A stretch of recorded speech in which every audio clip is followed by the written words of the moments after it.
ప్రభుత్వం ఇచ్చిన హామీలు నెరవేర్చాలని చెప్పేసి వెన్నుపోటు కానీ ఉచిత బస్సు కానీ అమ్మఒడి కానీ రైతులకి 20,000 రూపాయలు కానీ ప్రతి పథకం కూడా ఎలక్షన్ నెరవేర్చాలని చెప్పి మీ ద్వారా కలెక్టర్ రికమెండేషన్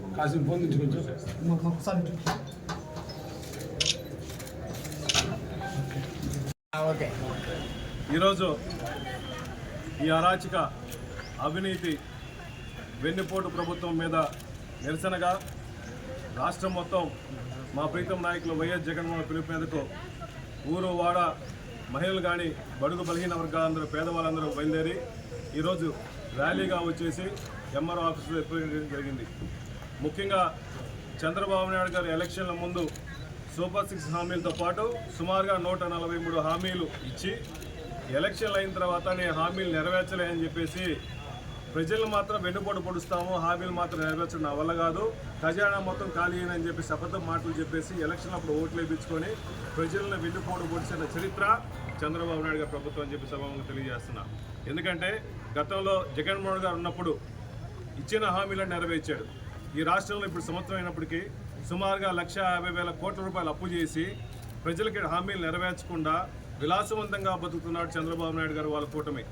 ఎలక్షన్లో ఇచ్చిన హామీల్లో ముఖ్యంగా అమ్మఒడి మేమందరం 15,000 రూపాయలు ఇస్తే ఇప్పుడు ప్రతి ఇంటికి ఎంతమంది పిల్లవాళ్ళు ఉంటే ఇంతమంది ముగ్గురున్నా నలుగురున్నా ఎంతమంది ఉన్నా 15,000 ఇస్తామని చెప్పేసి హామీలు నెరవేర్చకుండా సంవత్సరం అయిపోయింది. మళ్ళీ నెక్స్ట్ ఫైనాన్షియల్ ఇయర్ కూడా స్టార్ట్ అయిపోయింది.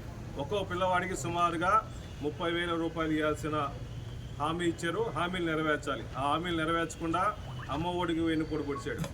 రైతులందరికీ 20,000 రూపాయలు ఇస్తామని చెప్పేసి రైతుల్ని ఈ ప్రభుత్వం వచ్చిన తర్వాత ఆదుకునే పరిస్థితి లేకపోయినా ఈ రైతులకి పూర్తిగా పొగాకు ఇబ్బందిగా ఉంది, మిర్చి ఇబ్బందిగా ఉంది, కందులు ఇబ్బందిగా ఉన్నాయి. ప్రతి పంట గిట్టుబాటు ధర లేకుండా అల్లాడిపోతున్నప్పుడు ఇచ్చిన హామీ 20,000 రూపాయలు నెరవేర్చలేదు. అట్లీస్ట్ రైతుల్ని పరామర్శించే పరిస్థితి లేదు. రైతుల ఆత్మహత్యలు ఎక్కువైపోతున్నాయి ఈ ప్రభుత్వంలో. అదేవిధంగా ముఖ్యంగా మహిళలందరినీ మోసం చేసి ఫ్రీ బస్ వేస్తామని చెప్పి కళ్ళబోర్డు మాటలు చెప్పి ఎలక్షన్లు అయిన తర్వాత ఫ్రీ బస్ అని చెప్పి ఊసేలేదు. అదేవిధంగా మా అక్క చెల్లెలందరికీ 18 సంవత్సరాలు దాటిన వాళ్ళందరికీ సంవత్సరానికి 18,000 రూపాయలు ఇస్తామని చెప్పేసి ఈ రాష్ట్రంలో ఎంతమంది మహిళలు ఉంటే అంతమంది 18,000 రూపాయలు ఇస్తామన్నారు. సంవత్సరం అయిపోయింది, 18,000 లేదు, నెక్స్ట్ ఇయర్ కూడా వస్తుంది, 36,000 ఇవ్వాలి. ఈ రాష్ట్రంలో బడుగు బలహీన వర్గాలకు కానీ కాపులకు కానీ ఎస్సీలకు కానీ బీసీలకు కానీ ఒక్క హామీ కూడా నెరవేర్చలేదు. ఈ రాష్ట్రం మొత్తం చంద్రబాబు నాయుడు గారి మీద వ్యతిరేకత ఫుల్గా ఉంది. ఎలక్షన్లు అప్పుడు అది కాకుండా కరెంటు విషయంలో సుమారుగా 15,000 కోట్ల రూపాయలు బకాయిలు వేశారు, భారం వేశారు. ఇవన్నీ ప్రజలు తీర్చిన పరిస్థితి లేదు. ప్రతి దానికి బాదుడే. ఎలక్షన్ల ముందేమో బాబు వస్తే భవిష్యత్ గ్యారంటీ అన్నారు. కానీ ప్రజలు మోసపోయి బాబు వస్తే వెన్నుపోటు గ్యారంటీ అని చెప్పి మర్చిపోయారు. పాపం 2014లో ఇలానే మోసం చేశాడు, 2024లో ఇలానే మోసం చేశాడు. ఈ ప్రభుత్వం కూటమి ప్రభుత్వాన్ని, చంద్రబాబు నాయుడు ప్రభుత్వాన్ని నమ్మే పరిస్థితి లేదు.